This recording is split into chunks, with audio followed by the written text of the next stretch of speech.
महाराजने महाराज बावनऊ बादशाही लेवाने बादशाह बावनू दिल्ली के बादशाह जीती दिल्लीपति हिंदूपति बादशाह सेवाने महाराज गौर प्रताप पुरंदर क्षत्रिय कुलावतंस सिंहासनाधीश्वर महाराजाधिराज राजा शिव छत्रपति महाराज।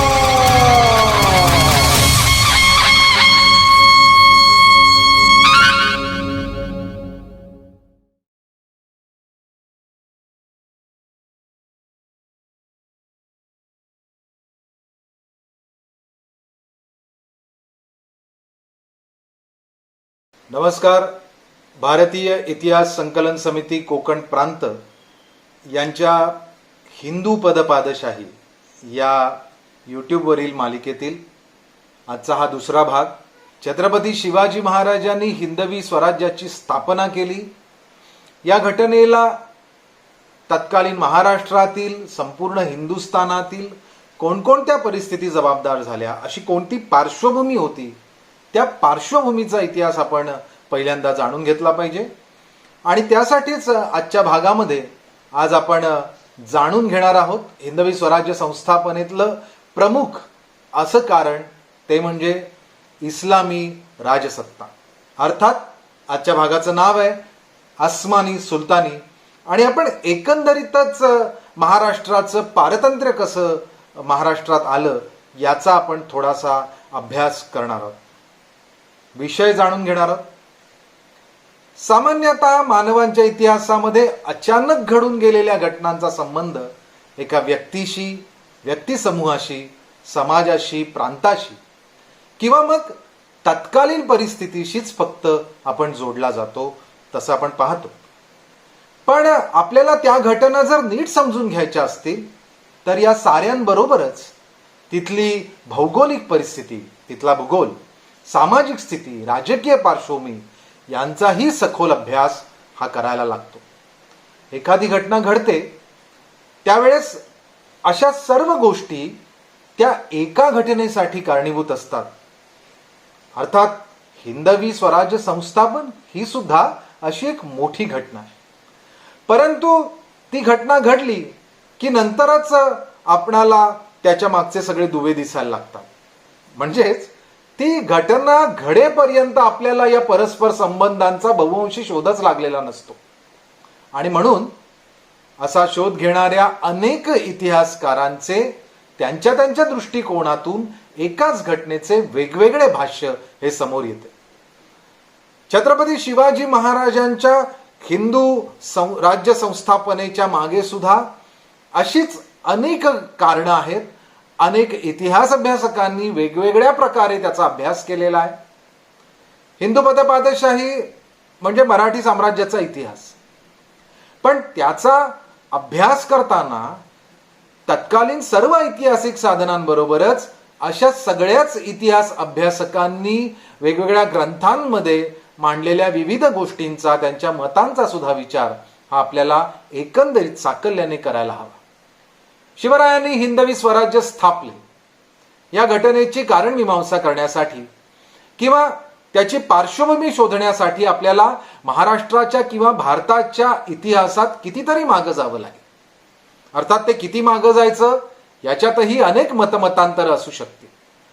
कुणी म्हणेल देवगिरीवरील अल्लाउद्दीन खिल्जीचं आक्रमण, कुणी म्हणेल बहमनी राज्य ते संपलं, त्याच्या 5 पातशाह जन्माला आल्या तेव्हापासून, तर कोणी म्हणेल विजयनगरचं हिंदू साम्राज्य संपलं तिथपर्यंत मागे जायला लागेल.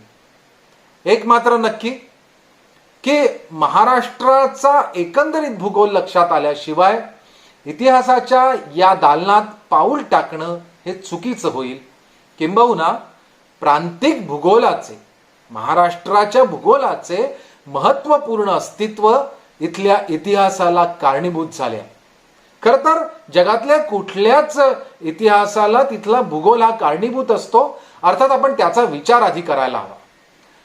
महाराष्ट्राच्या इतिहासाचा जर विचार केला तर प्रमुख अशा ज्ञात राजसत्तांपैकी सातवाहनांसह विविध राजसत्तांच्या जर सीमा आपण पाहिल्या तर आपल्याला लक्षात येतं की तापी नर्मदा, कृष्णा कावेरी, गोदावरी तुंगभद्रा अशा नद्यांच्या खोऱ्यातच आणि सह्याद्री सातपुडा विंध्याचल अशा पर्वतांच्या दऱ्यातच इथल्या मधल्या पठारी भागात या राजसत्ता या विकसित झालेल्या दिसतात.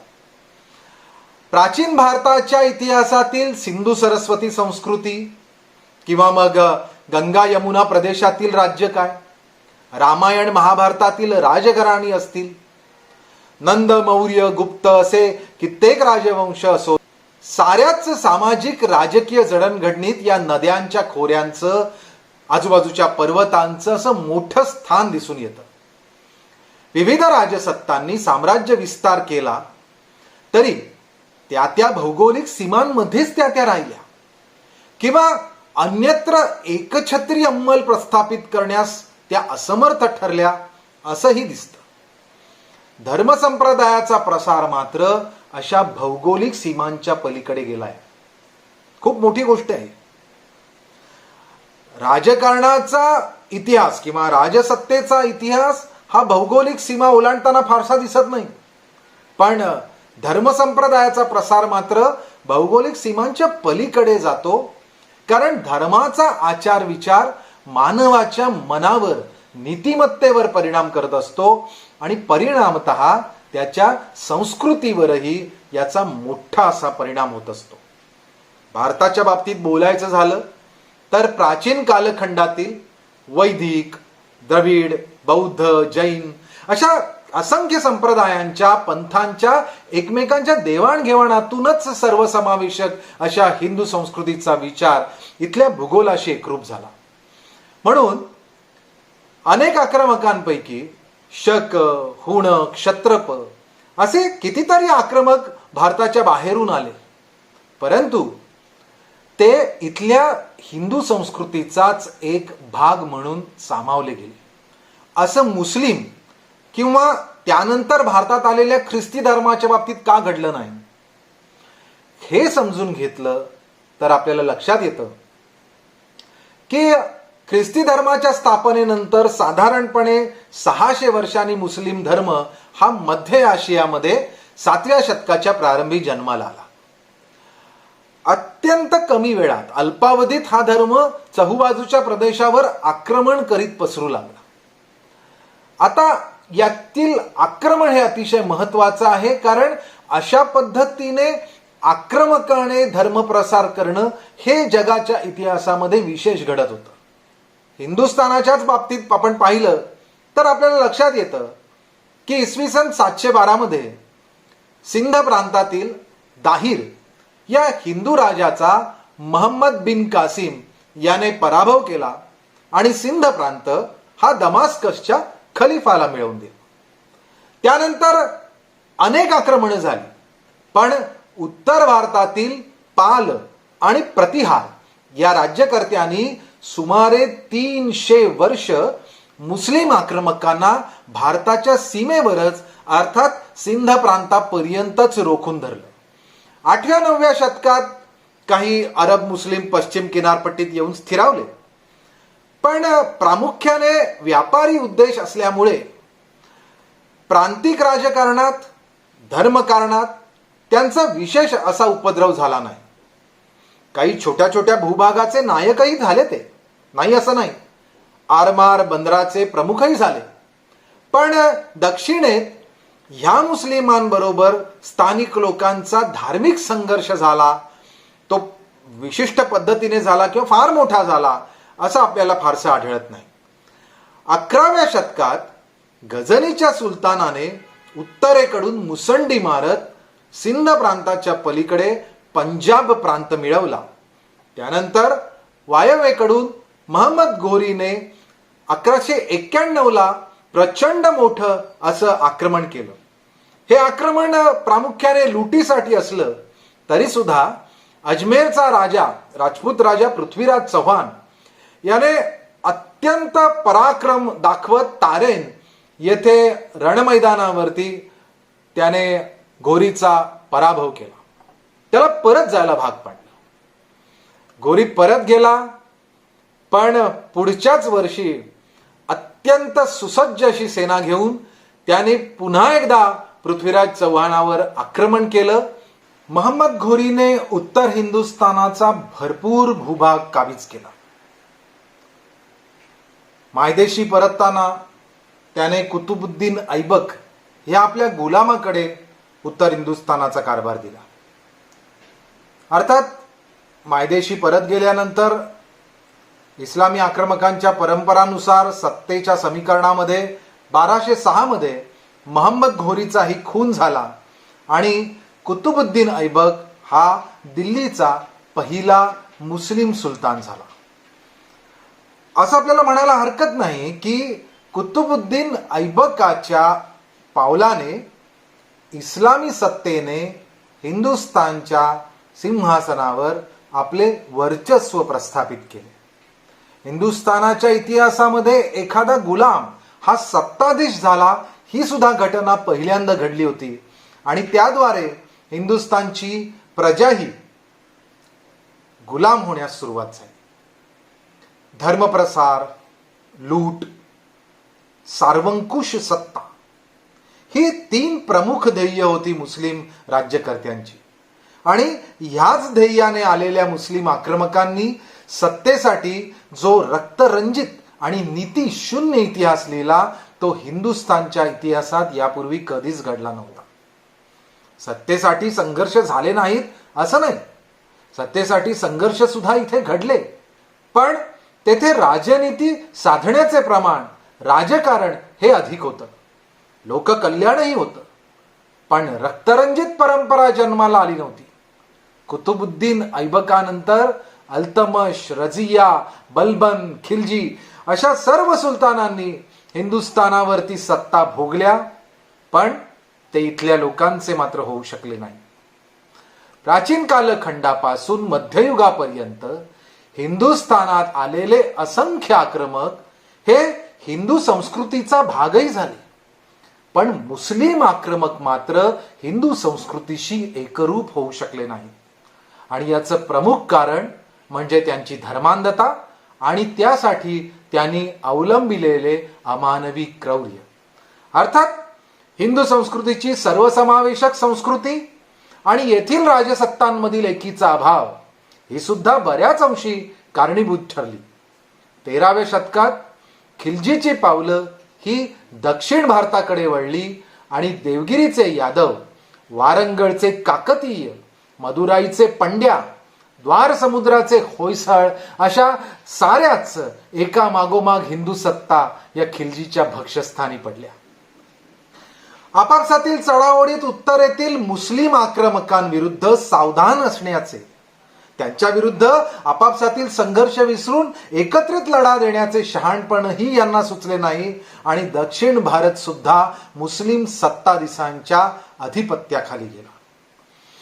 1296 मध्ये महाराष्ट्राच्या बऱ्याच भूमीवर देवगिरीच्या यादवांची सत्ता होती. त्यांचे काकतीय, होयसळ यांच्याशी सदैव संघर्ष चालत. 1270 मध्ये रामदेवराय हा यादव सम्राट झाला. त्यावेळी यादवांचे राज्य हे वैभवाच्या शिखरावर होते. धर्म, अर्थ, राजकारण, साहित्य, कला, व्यापार, उद्योग अशा साऱ्याच क्षेत्रात यादवांची कीर्ती ही सर्वदूर पसरलेली होती. अल्लाउद्दीन खिलजी हा दिल्लीचा सुलतान जलालुद्दीन खिलजीचा पुतण्या आणि उत्तर प्रदेशातील कडा या प्रांताचा सुभेदार होता. त्याची सुलतान पदाची आकांक्षा असली तरी त्या बंडासाठी आवश्यक असलेलं सामर्थ्य आणि संपत्ती याची प्रचंड निकड त्याला होती आणि त्यासाठीच तो कायम युद्धमोहिमा काढून लुटालूट करीत होता. मध्य प्रदेशातील भिलसा येथे ज्या वेळेला तो अशाच कारणास्तव मोहिमेत असताना त्याला देवगिरीचं सैन्य हे राजधानी बाहेर गेलंय ही बातमी कळली आणि मग गुपचूप तात्काळ लूट करण्यासाठी जलाउद्दीनला न कळवता त्याने देवगिरीवर आक्रमण केलं. अकस्मात आक्रमण होतं. हा धोका यादव सम्राट रामदेवरायाने वेळीच ओळखला नाही. जलालुद्दीन बरोबरच्या आधीच्या संबंधांवरती, राजकारणावरती तो विसंबून राहिला. देवगिरीच्या संरक्षणार्थ पुरेसे सैन्य त्याने ठेवले नाही अशा एकामागोमाग केलेल्या घोडचुका राजा रामदेवरायाला भरपूर महागात पडल्या. अल्पशा प्रतिकाराला सहज मोडून काढत अल्लाउद्दीनाने देवगिरी लुटली. रामदेवरायाने मोठी खंडणी कड्याला पाठवून दिली. पुढे जलालुद्दीनला मारून अल्लाउद्दीन स्वतः सुलतान म्हणून सत्तेवर आला. 1306 साली यादवांनी त्याला खंडणी देण्याचं नाकारलं आणि म्हणून अल्लाउद्दीनने मलिक काफूरला पुन्हा देवगिरीवर पाठवलं. त्याने देवगिरीला पुन्हा लुटलं. यावेळेला मात्र अत्यंत बेचिराख केलं. रामदेवराय मांडलिक झाला. त्याला दिल्लीला जावं लागलं. गुलाम झाला, सम्राट गुलाम झाला. ही गुलामी इतकी भीषण होती की यादवांची कन्या ही खिलजीच्या जनानखान्यात गेली आणि काकतीय होयसाळांसारख्या हिंदू राजांविरुद्ध रामदेवरायाने खिलजीला आपलं सैन्य पुरवलं. हे अधःपतन होतं. रामदेवराय याच्या मृत्यूनंतर त्याचा पुत्र सिंघण आणि जावई हरपालदेव यादव याने यादव सत्ता पुनर्प्रस्थापित केली. पण मालिक काफूरनं हे त्यांचं बंड अत्यंत अल्पावधीत मोडून काढलं. मग मुबारक खिलजीच्या 1315 मधील स्वारीने यादव सत्ता महाराष्ट्रातून पूर्णपणे संपुष्टात आली. त्याने देवगिरी ताब्यात घेतली. त्याचे नाव कुतबाबाद ठेवलं. देवगिरीतील सुमारे 15 हिंदू जैन मंदिरांना उद्ध्वस्त करून त्याने त्यांचे अवशेष वापरून एक भव्य मशिदीचं निर्माण केलं.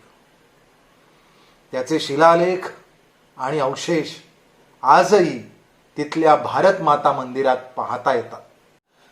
खिलजीनंतर तुघलक हे दिल्लीचे शासक झाले.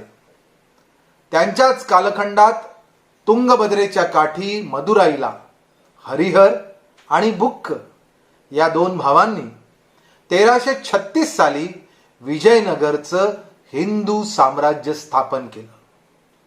आतापर्यंत हा सगळा सुलतानी कालखंड होता आणि या सुमारास एक हिंदू राज्य स्थापन होणं ही एक मोठी गोष्ट होती. 1347 ला बहमनी राज्याची सुद्धा स्थापना झाली. तशाच स्वायत्त मुस्लिम सत्ता या बंगाल, गुजरात, खानदेश येथे उदयास आल्या. याच कालखंडात मेवाडच्या राजपुतांनी सुद्धा आपली सत्ता पुन्हा स्थापित करून गेलेला मुलूक ताब्यात घेतला. 14व्या शतकात संपूर्ण भारत अशा अनेक मुस्लिम आणि छोट्या छोट्या हिंदू सत्तांमध्ये विखुरला गेला. तुघलकांशी बंड करीत अल्लाउद्दीन हसन गंगू बहमनी याने 3 ऑगस्ट 1347 रोजी बहमनी राज्याची स्थापना केली. तत्कालीन फारसी इतिहासकार फिरिश्ता आणि सिराजी यांनी नोंदवलेल्या हकीकतीनुसार बेळगाव जिल्ह्यातील गंगा कुलकर्णी या ब्राह्मणाच्या घरी अल्लाउद्दीन हसन हा गुलाम होता आणि या ब्राह्मणाचा सन्मान करण्यासाठी त्याने आपल्या नावात गंगू आणि वंशाला बहमन शहा अशी उपाधी लावून घेतली. अर्थात त्याच्या नाण्यावरतीही बहमन शाह असे शब्द दिसतात. अल्लाउद्दीन हसन याच्यानंतर बहमनी राज्याच्या सुलतानांमध्ये एकंदरीत 18 बहमनी सुलतानांनी सुमारे 190 वर्ष राज्य केलं. यांची आणि त्यानंतर आलेल्या 5ही बादशहांची लांब लचक यादीच पाहूया. बहमनी सुलतान अल्लाउद्दीन हसन बहमन शहा, पहिला मुहम्मद, त्याच्यानंतर अलाउद्दीन मुजाहिद, मग पहिला दाऊद, दुसरा मुहम्मद,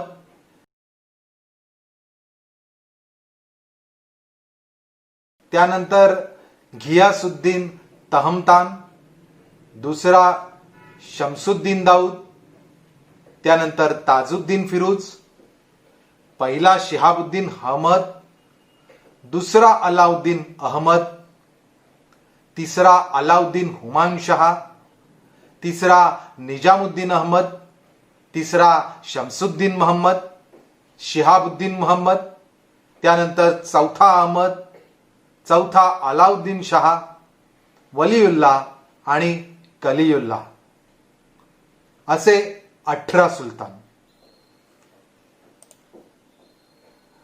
अहमदनगरच्या निजामशहा, त्यांचे सुद्धा बादशाह. पहिला अहमद,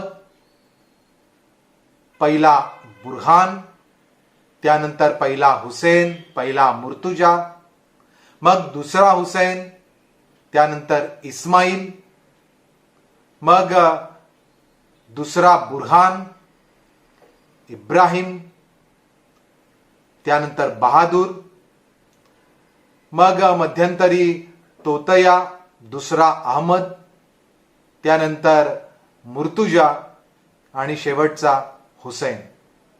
असे एकूण निजामशाहीत 11 सुलतान झाले. विजापूरचे आदिलशाह,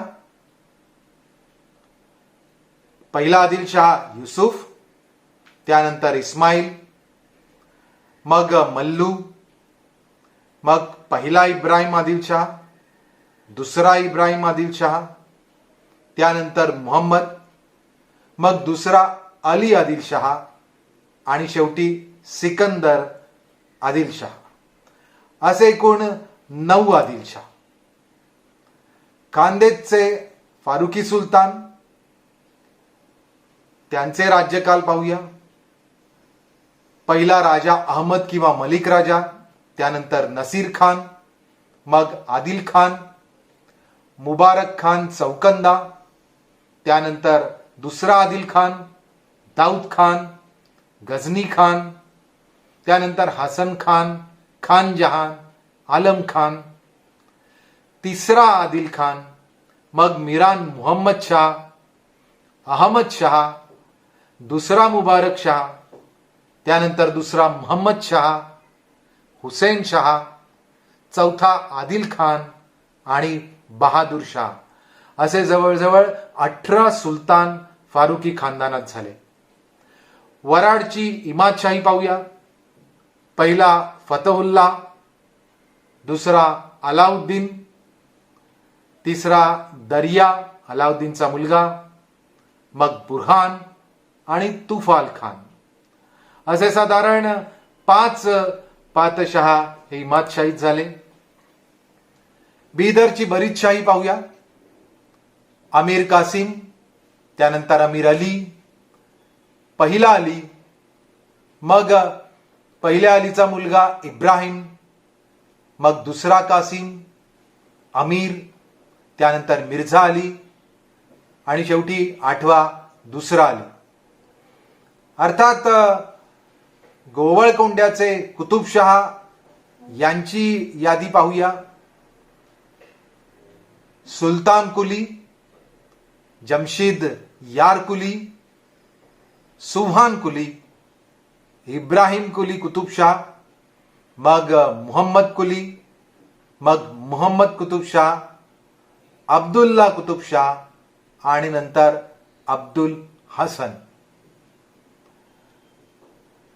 बागलाणातील काही हिंदू राजे यांचाही बागलवंशी यांचाही परिचय करूया.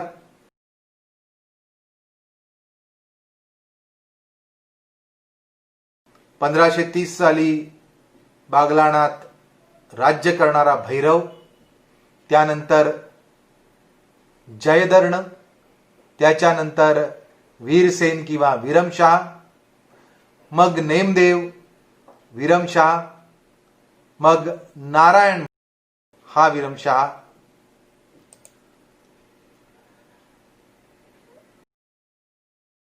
महूदेव, लक्षधीर विरमशाह, अंबदेव विरमशाह, त्यानंतर प्रतापशाह, मग हरिहर, चतुर्भुज, राजसिंह आणि शेवटी भैरवसेन अर्थात भैरव. या घराण्याची ही लांबलचक वंशावळ राष्ट्रोड वंश महाकाव्य या ग्रंथात आली आहे.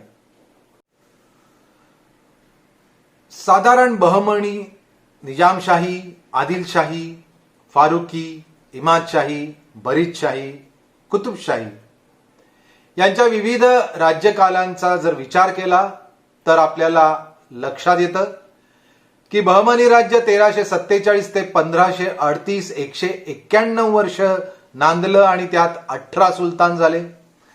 निजामशाही 1490 ते 1636, त्यामध्ये 147 वर्ष इतकी राज्य चाललं आणि त्यात सुमारे 11-12 सुलतान झाले. आदिलशाही 1490 ते 1606, 197 वर्ष 9 बादशाह.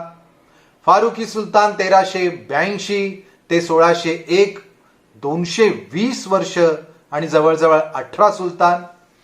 इमादशाही 1490 ते 1574, 85 वर्ष, लहान असा कालखंड.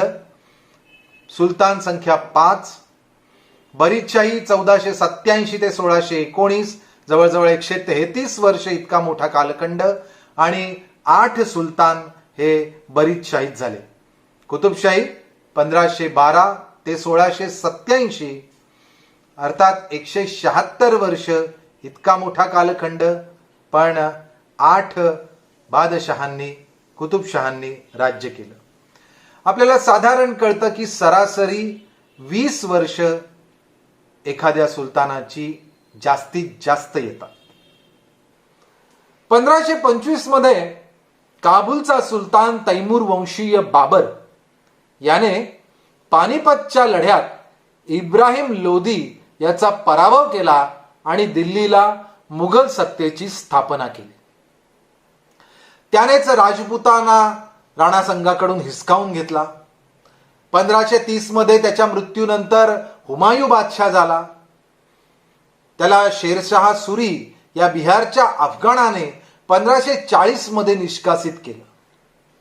म्हणजे एकंदरीतच मुस्लिम सुद्धा मुस्लिमांशी लढत होते, आपापसात संघर्ष करत होते आणि सत्तेवर येत होते. शेरशाह सुरीनंतर त्याचा मुलगा इस्लाम शहा हा तख्तावर आला. पण त्याच वेळेला अफगाणांमध्ये झालेल्या बंडाळीचा फायदा घेऊन हुमायूनने पुन्हा दिल्ली काबीज केली आणि पुन्हा एकदा मुघल सत्ता 1555 दिल्लीला अस्तित्वात आली. 15व्या शतकाच्या उत्तरार्धात दख्खनमध्ये बहमनी राज्याचे 5 तुकडे झाले. एलिचपूरची इमादशाही, अहमदनगरची निजामशाही, विजापूरची आदिलशाही, गोवळकोंड्याची कुतुबशाही आणि बिदरची बेरीदशाही, अशा या बहमनी राज्याच्या 5 तुकड्या अर्थात 5 पातशाह्या या महाराष्ट्रावर राज्य करू लागल्या. इमादशाही आणि निजामशाही हे बाटवलेले मुस्लिम होते. आदिलशाह आणि कुतुबशाह हे तुर्क होते, तर बरीदशाह हा जॉर्जियन होता. दख्खनमधील या सर्व मुस्लिम सत्तांच्या पेक्षा प्रबळ असं हिंदू साम्राज्य हे मात्र विजयनगरचं होतं. ते वैभव संपन्न होतं, पण तत्कालीन सर्व इस्लामी सत्तांना पुरून उरत होतं.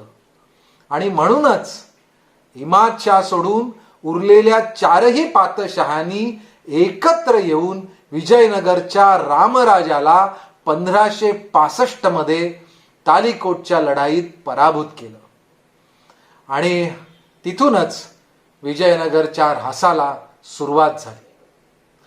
तरी सुद्धा पुढे शतकभर जवळजवळ तिचं अस्तित्व टिकून होतं. 16व्या शतकात विजयनगरच्या कृष्णा आणि तुंगभद्रेच्या खोऱ्यातील मुलूक आदिलशाहने बळकावला. कृष्णेच्या दक्षिणेचा मुलूक कुतुबशहाने ताब्यात घेतला.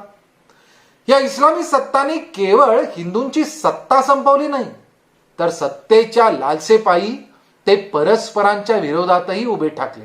निजामशहाने 1574 मध्ये इमादशाही संपवली, तर आदिलशहाने 1619 मध्ये बरीदशाहीचा प्रांत हा स्वतःच्या अंमलाखाली आणला.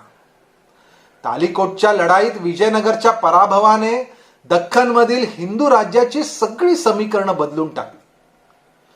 हिंदूंची केंद्रीय सत्ता ही निष्प्रभ झाली.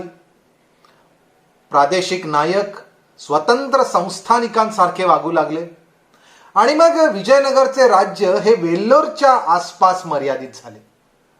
1605 मध्ये उत्तरेत दिल्लीला मुघल बादशाह अकबर हा मरण पावला आणि त्याचा मुलगा जहांगीर हा बादशाह झाला. तोपर्यंत मेवाडचे राज्य हे आपले सार्वभौमत्व टिकवून होते.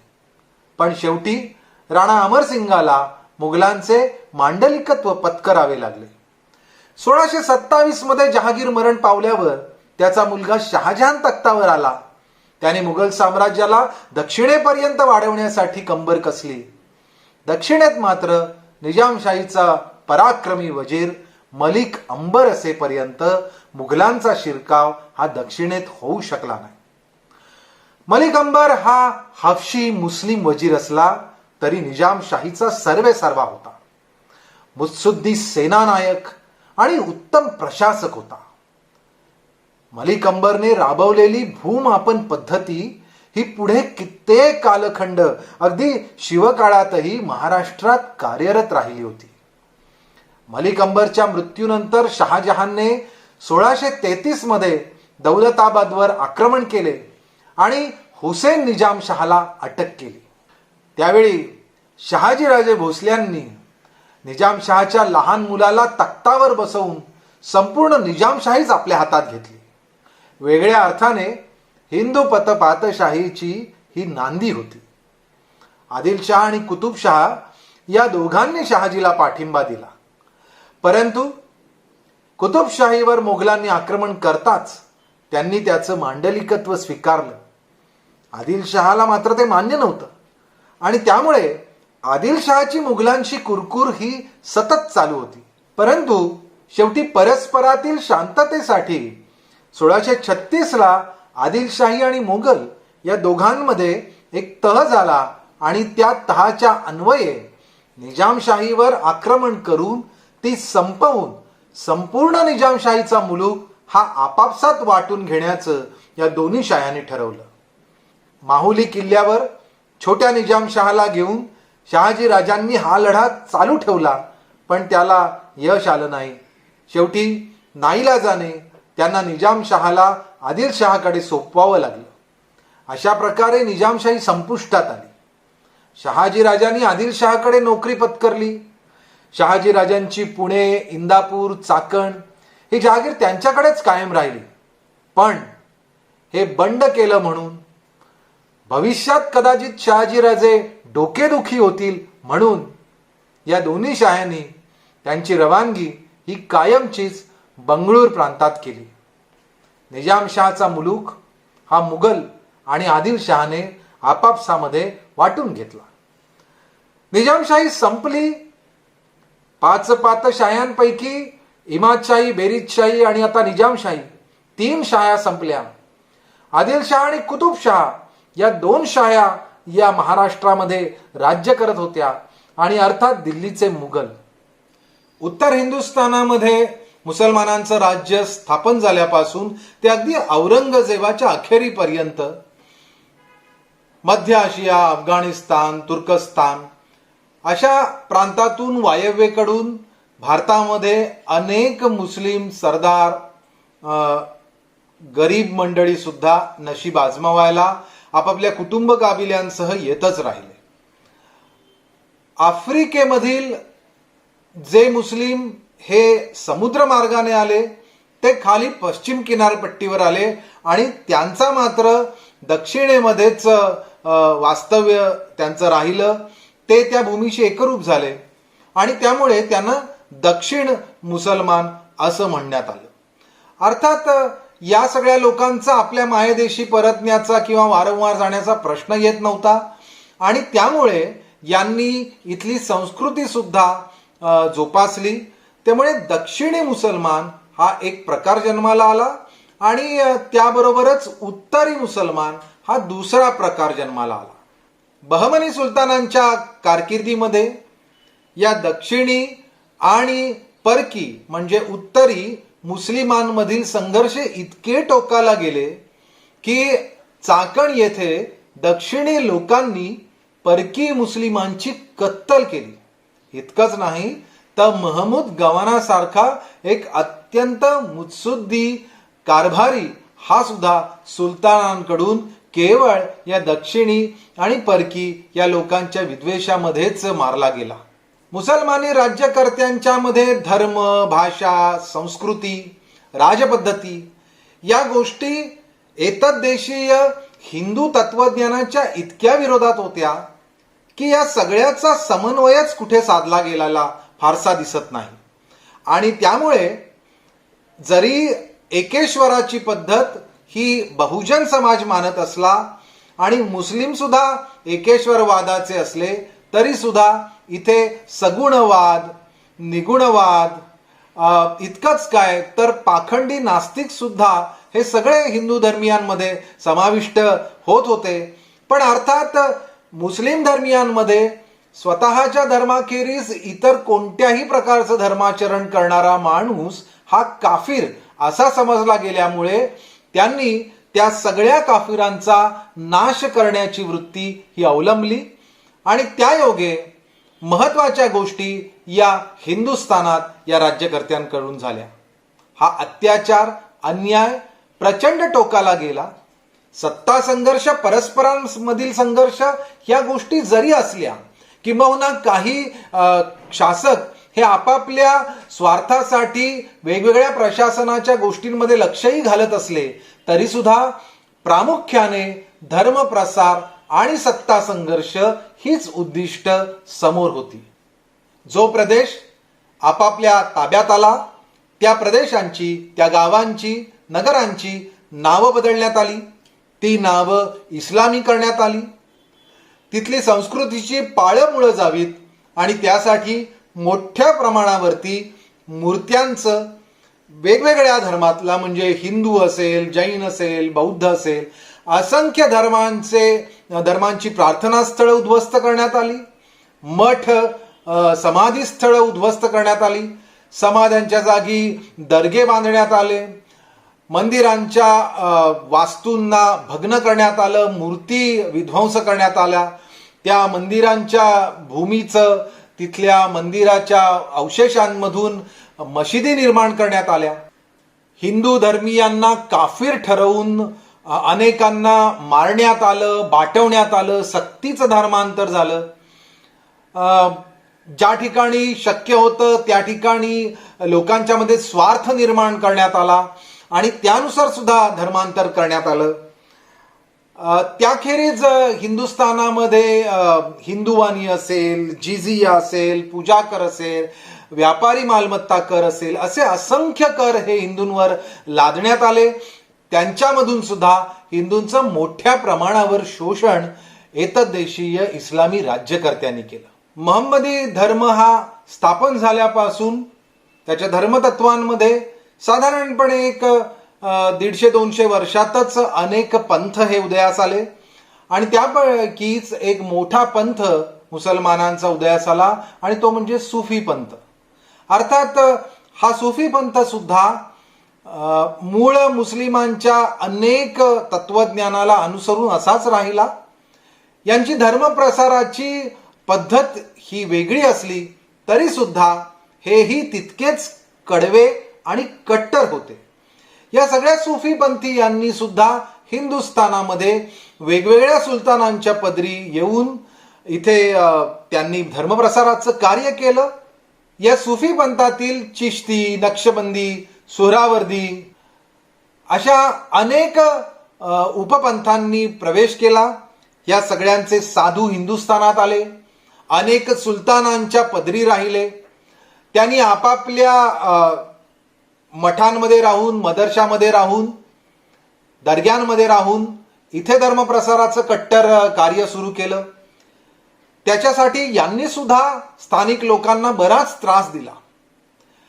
वरवर बघता साधारणपणे सर्व समभाव असा यांचा होरा असला तरी हे मूलतः कट्टर होते आणि आपापली राज्यव्यवस्था मजबूत करावी यासाठी विविध सत्ताधीशांनी सुद्धा या साधू संतांचं अनुसरण केलं. काही ठिकाणी तर यांची मजल एवढी गेली की मूळ एखाद्या इस्लामी सत्ताधीशाची, सुलतानाची गादी तख्त उलटून दुसऱ्या सुलतानाला बसवावं अशी सुद्धा षडयंत्र या सुफी संतांकडून आचरली गेली आणि त्याचे सुद्धा वेगवेगळे असे प्रभाव इथल्या जनसमुदायावरती निश्चित स्वरूपात उमटले. अस्मानी सुलतानीच्या कालखंडातील या सर्व सुलतानशाह्यांमध्ये सत्तेसाठी खून, डोळे काढणे, कोठडीत कोंबणे, शरीर निकामी करणे, पदच्युत करणे अशा एकाहून एक भयंकर कारस्थानाचा इतिहास रचला गेला. जनानखाना, विषयवासना, विलास, मदिरापान यांनी सुलतानी सत्ताधीश बरबटले गेले आणि बहुजन समाज देशोधडीला लागला. न्याय प्रशासनाबाबतीत बहुजन समाजाचे हाल वर्णनच करता येत नाहीत. भ्रष्टाचार सर्वच स्तरांवर बोकाळला. अशा सुलतानांच्या धार्मिक दांभिकतेचे, हिंदूंवरील अत्याचाराचे वर्णन फिरिश्ता, तबतबा इत्यादींच्या समकालीन ग्रंथात बादशहांच्या पदरी असलेल्या कारकुनांनी नोंदवलेल्या नोंदीतही सापडते. बऱ्याचदा काहीसे ते अतिशयोक्त स्वरूपात असले तरी त्यातून सापडणारे सत्य हे मात्र नाकारता येत नाही. सुमारे 125 वर्ष भारतातील मुस्लिम सत्तांनी हिंदू लोकांना मोठ्या अधिकाराची पदे जवळजवळ दिलीच नाहीत. बहमनी शाहीतही जेमतेम 4% एवढ्या कमी प्रमाणात हिंदू अधिकाऱ्यांचे आकडे सापडतात. त्यामागेही सत्ताधीशांचा स्वार्थ हाच अधिक होता. आपापसात लढण्यासाठी लागणारी माणसे आणि पैसा हे मिळवण्यासाठी हिंदू जनतेचाच वापर करण्याचे धोरण साऱ्याच सुलतानांनी अवलंबले. बहमनी काय आणि त्यानंतर 5 पातशाह्यांनी इथल्या लोकांमधील स्वातंत्र्याची, सार्वभौमत्वाची, संस्कृती रक्षणाची, अस्मितेची मुळच नासून टाकली. स्वार्थासाठी मग लोकांनी धर्म सांडले, आचार सोडले, परंपरेनुसार चालणारे अनेक उद्योग बदलले. राक्षस तागडीच्या युद्धात विजयनगरच्या साम्राज्याला उतरण काय लागली आणि मग सुलतानांच्या पदरी बहुजन समाज राज्यकारभार आणि सैन्य पदावर आपापली कर्तबगारी दाखवू लागला. यात प्रामुख्याने ब्राह्मण, मराठे, धनगर इत्यादी जमाती पाटीलकी, वतनदारी, कुलकर्णी, देशपांडे, शेटे, महाजन अशा कितीतरी जबाबदाऱ्या पार पाडू लागल्या. या सर्वांमध्ये जागृत झालेल्या स्वार्थीपणामुळे लाचारी बोकाळू लागली.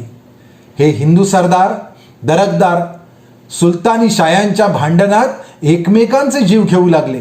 भाषा बदलली, फारसीचा वापर सुरू झाला, शहरांची नावे बदलली. मुय्याबाद, मुबारकबाद, गुलशनाबाद, अहमदनगर कितीतरी. लोकांची आडनावं फारसी झाली. पद आणि जबाबदाऱ्यानुसार चौकीदार, खजिनदार, चोपदार, हवालदार, चिटणीस, पोतनीस, कारखानीस कितीतरी नावे. नावं सुद्धा बदलली. अर्जोजी, दौलतराव, सर्जेराव, फतेसिंग, साबाजी, बाजीराव, शहाजी, शरीफजी कितीतरी. अंधश्रद्धेमुळे लोक फकीर, मौलवी, पीर यांच्या भजनी लागले. डोळ्यासमोर मंदिरं फुटली, देवस्थानं भ्रष्ट झाली. कुटुंबातील स्त्रीची अब्रू लुटली तरी त्याचेही काही वाटेनासे झाले. धर्माचरण आणि शिकवण करणाऱ्या ब्राह्मणांनी सुद्धा धर्म सांडला. तिथं इतर जाती जमातींची काय कथा. कधी कधी तुटपुंजे विरोधही झाले, पण प्रत्येक विरोधाला, बंडाला सुलतानांनी दाबून टाकलं, संपवून टाकलं. कधी आपापसात भांडणं लावून काट्याने काटा काढला. अस्मानी सुलतानीच्या भीषणतेने हिंदूची मनेच गुलामगिरीच्या अंधारात पडली. नाही म्हणायला कुणातरी हिंदू सरदाराच्या एखाद्या मंदिराला, एखाद्या घाटाला, मठाला, एखाद्या अशा लोककार्याला कुठल्या सुलतानाने पाठिंबा दिला तर तो विरळाच.